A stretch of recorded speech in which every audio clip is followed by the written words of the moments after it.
February was a bit of a disappointment for me. After coming off of January, which saw me complete 4 different games, I thought that I would at least be able to complete 1 or 2 during February. This didn't wind up happening. Some things came up during the month, not that all of these were bad, but it did reduce my playtime. However, I was still a bit bummed that I didn't completely get through any games in February. On the positive side though, I am getting pretty close in a couple of those games. Not completing games doesn't mean that I didn't play a decent number of games in February though. I just didn't quite get the chance to focus in on the story games I had ongoing as much as I would have liked. So what did I spend February playing? Let's take a look. As I said, I didn't get any games completed for February, but I did make some decent progress in my story games. Not decent enough to get anything completed, but at least I made some progress. There is even an addition to the list this month, which is part of why I didn't progress in my other games.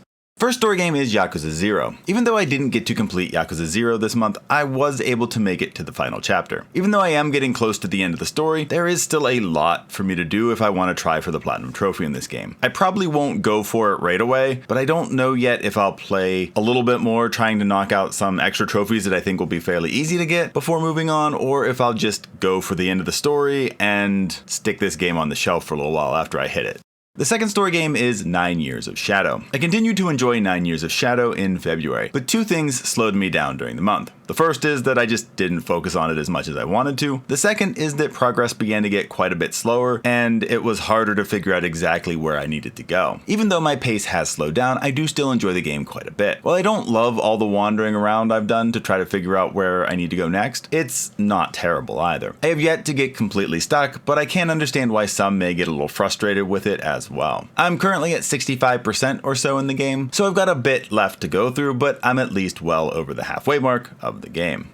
Third story game is Lone Survivors. I received an email at the very beginning of the month offering me a review key for this game that just released on the 27th of February. Since I'm a big fan of the bullet heaven, survivors-like, action roguelike, auto attack genre, or whatever you want to label it as, I was happy to give the game a try. Honestly, the game surprised me a little. I certainly don't have exhaustive experience in the genre, as this will only be the 4th game I've played of that genre, but I enjoyed some of the twists and features of this game. Looking at the art style, I was a little doubtful at first, since it does look a bit generic. I was a bit worried the gameplay would reflect that as well, and I was pleasantly surprised that it didn't. It was a bit rough around the edges though, but I imagine that those will get sanded off with time since the developer seems to be working hard at tackling the bugs that he knows about. I know that throughout the time playing it early access, bugs were getting fixed regularly. And this is probably the game that kept me from progressing in some of my other story games. I wanted to get the game finished up before release so I could review it close to that time. I was able to beat the story of the game and earn all of the achievements, but I still have some things to do in the game. This means that I could technically consider this game completed, but it will probably just move to the endless category for a bit as I work through some of the remaining content that I want to work through. Also, I will include a link to the review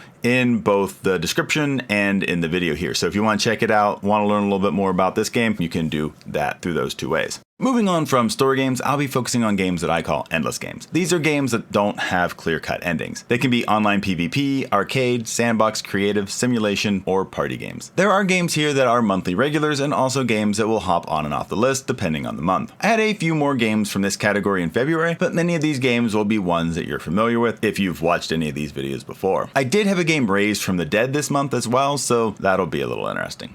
The first endless game is Fortnite. February was the last full month of Chapter 7 Season 1, and I feel like I'm a little out of the loop with Fortnite. We didn't play it quite as much as sometimes in February, and that's not really Fortnite's fault, at least I don't think it is. I have enjoyed seeing the 7 storyline get focused a bit more on during the last half of the season, but it doesn't feel like a lot has happened. Maybe it'll pick up and lead to some interesting changes to the map or game in general, but I don't really know. In March we will see the end of this season, so it'll be interesting to see what comes next, but I don't know. I feel like this chapter just has kind of gone on for a long time, but we really haven't seen a lot of progression on anything. And so it's been a little bit of a weird season in that regard. I don't know that I've disliked it, but it's just been a little strange feeling.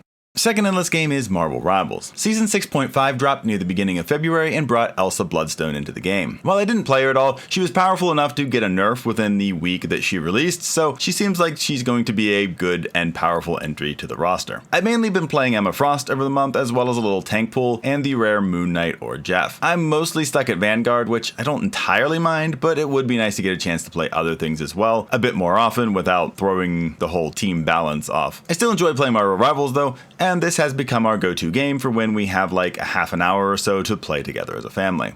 The third endless game is Stardew Valley. I played Stardew Valley about as much as I usually have the last few months. I play about once alone and then play a handful of times with the family on our co-op farm. On my solo modded farm, I haven't really been making a lot of progress. I'm mainly trying to earn money to get the wizard improvements to the farm and hunting golden walnuts. I did find a good number of them this month, but not quite enough to enter Mr. Key's room. On our co-op farm, I think the biggest development was getting cellars in 2 of our houses and building the ship. We built the ship near the end of our last play of the month, so we have yet to explore Ginger Island at all, but it will be interesting to see how that feels while playing co-op, since I've never explored Ginger Island while having teammates.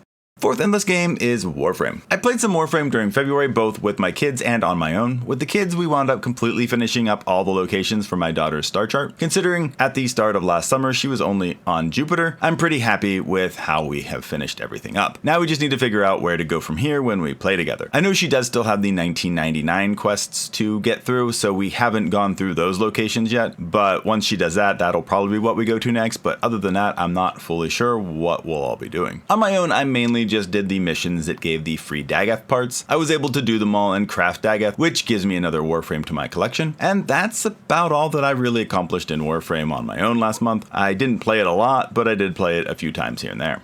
Fifth endless game is Rock Band 4. We played this together one night in February. It had been a while since we pulled out Rock Band, but it was fun to play it another night. Sadly, as I get older, playing it does take its toll. I know my wrists weren't too happy the next day after playing it for like an hour and a half the night before. It probably didn't help that we were on some of the harder set lists in our tour, but all in all, I still had fun with it, even if I did have some regrets the next day.